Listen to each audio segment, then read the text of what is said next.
Bismillahirrahmanirrahim. Assalamualaikum warahmatullahi wabarakatuh.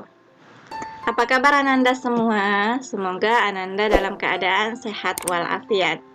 Nah, berjumpa lagi dengan Ibu Rahayu Fitri. Di sini kita akan mempelajari fisika tentang besaran, satuan, dan pengukuran.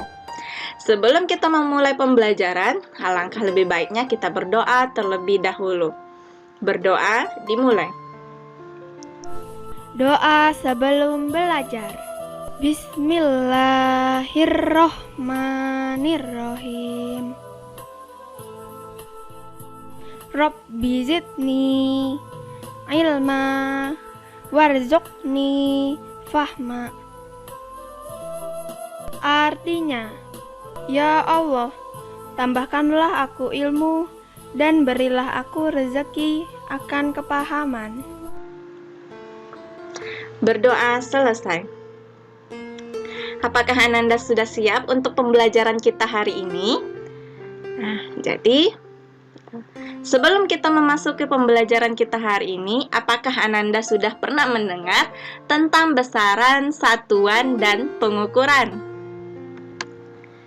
Nah, pasti pernah belajar di SMP ya. Jadi, besaran itu adalah sesuatu yang dinyatakan dalam bentuk nilai. Nah, jadi kita simak pembelajaran kita hari ini. Nah, adapun tujuan pembelajaran kita hari ini adalah Ananda bisa mengetahui tentang apa itu besaran, satuan, dan pengukuran, serta Ananda diharapkan terampil dalam menggunakan alat ukur. Adapun pengertian besaran dan satuan. Nah, besaran adalah segala sesuatu yang dapat diukur dan dinyatakan dengan angka serta memiliki satuan. Sedangkan satuan itu merupakan segala sesuatu yang menyatakan hasil pengukuran atau pembanding dari suatu besaran. Nah, jadi besaran ini dibedakan menjadi dua macam. Yang pertama ada namanya besaran pokok dan yang kedua adalah besaran turunan. Besaran pokok adalah besaran yang berasal dari besaran pokok adalah besaran yang tidak berasal dari besaran lain, melainkan besaran yang menjadi dasar untuk menentukan besaran lain tersebut.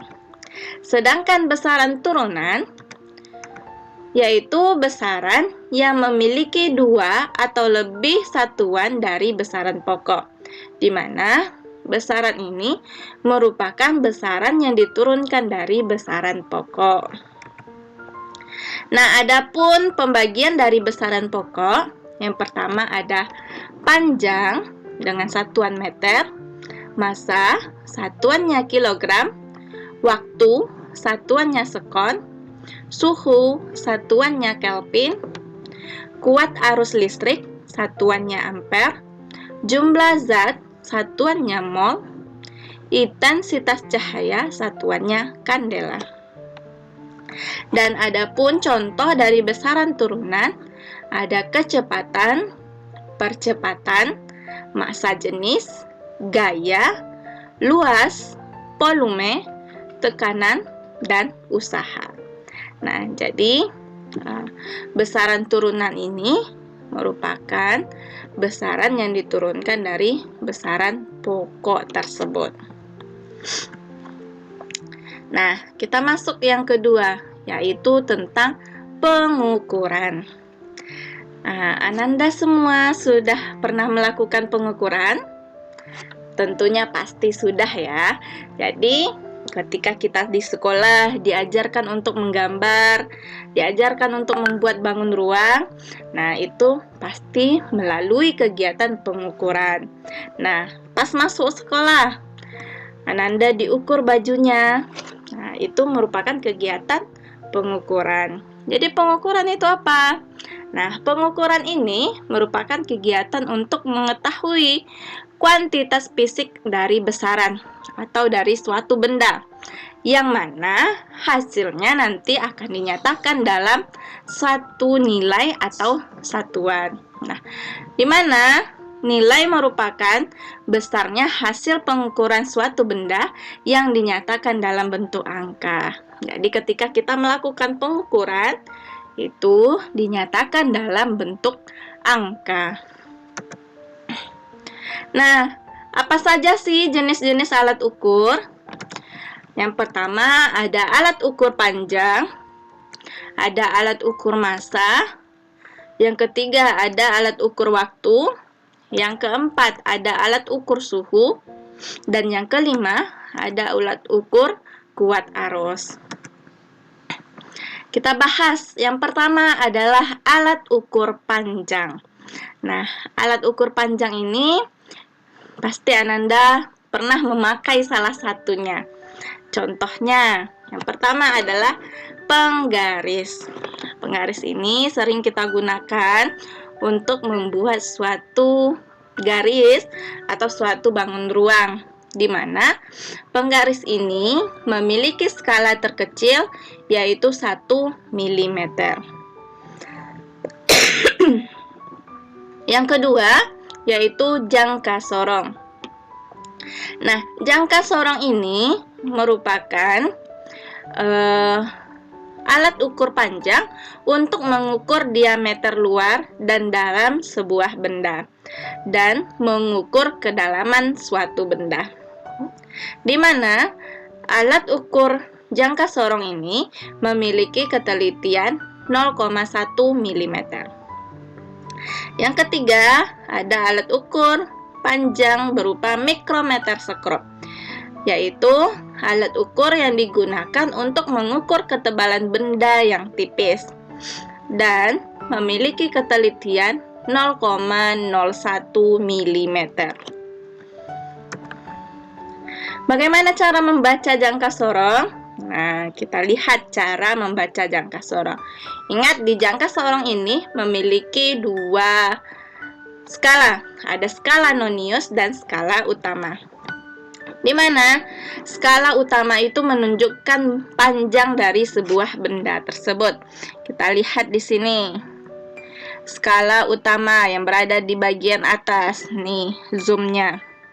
Ada 2,1, 2,2, 2,3. Batasnya sampai di sini. 2,3 cm. Dan adapun skala noniusnya, yakni garis yang berimpit antara skala utama dengan skala noniusnya yang di bawah. Berapa? 0, 1, 2. Jadi skala noniusnya adalah 2. Nah, dikali dengan ketelitiannya 0,01 cm sehingga menghasilkan 0,02 cm. Nah, dengan demikian panjang benda yang kita ukur dengan menggunakan jangka sorong adalah 2,3 cm ditambah dengan 0,02 cm sehingga menghasilkan 2,32 cm. Selanjutnya, bagaimana cara membaca mikrometer sekrup? Nah, cara membaca mikrometer sekrup ada juga namanya skala utama dan skala nonius. Skala utama adalah skala yang berada di sisi gagang dari mikrometer sekrup tersebut. Nah, tengok skala utamanya ada 10, 11, 12, 13, 14. Ada di bawahnya lebih sedikit, berarti 14,5 mm. Skala nonius itu skala yang bisa diputar dan berimpit dengan garis tengah di aris skala utama. 10, 11. Jadi skala noniusnya adalah 11 dikali dengan ketelitiannya yaitu 0,01 mm sehingga menghasilkan 0,11 mm. Untuk hasil pengukurannya dijumlahkan skala utama ditambah dengan skala noniusnya sehingga menghasilkan 14,61 mm. Untuk lebih memahami cara membaca jangka sorong dan mikrometer sekrup, silahkan Ananda kerjakan soal berikut ini.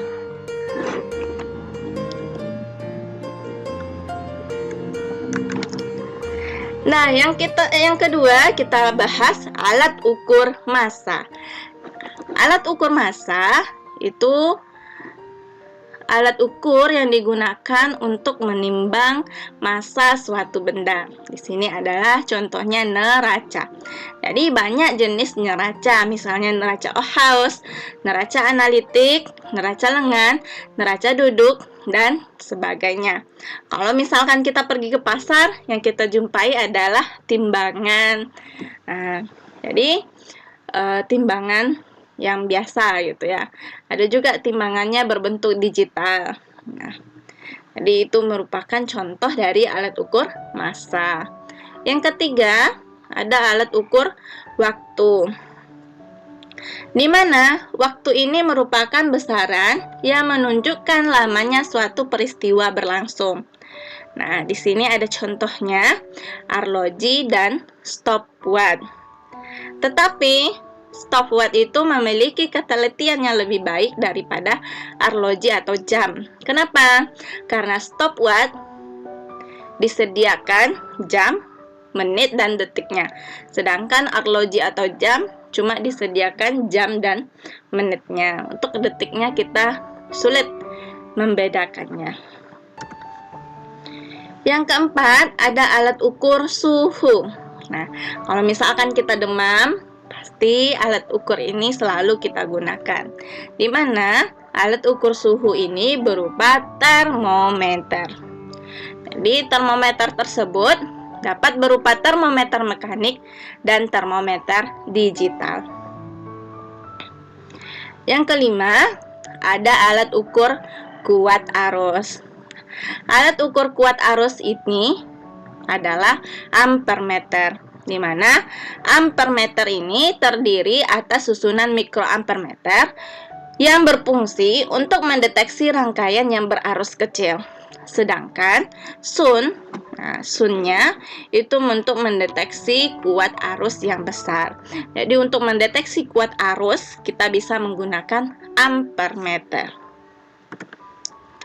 Nah, itulah tadi berbagai jenis alat ukur yang sudah kita bahas. Ternyata di luar sana masih banyak alat ukur yang digunakan untuk melakukan suatu pengukuran. Nah, dapatkah Ananda menyebutkan alat-alat ukur tersebut beserta fungsinya? Silahkan Ananda kerjakan di bukunya dan dikumpulkan. Nah, itulah pembelajaran kita hari ini. Semoga Ananda semua paham dengan apa yang telah dipelajari, sehingga kita bisa dapat menyimpulkan pembelajaran kita hari ini, di mana besaran tersebut dibedakan menjadi dua macam. Ada besaran pokok, ada besaran turunan. Dan ada di pengukuran, itu ada pengukuran panjang, kuat arus, massa, pengukuran waktu, dan pengukuran suhu, serta cara membaca jangka sorong dan mikrometer sekrup. Semoga semua Ananda sudah memahami pembelajaran kita hari ini. Lebih dan kurang Ibu mohon maaf. Wabillahi taufik wal hidayah. Wassalamualaikum warahmatullahi wabarakatuh.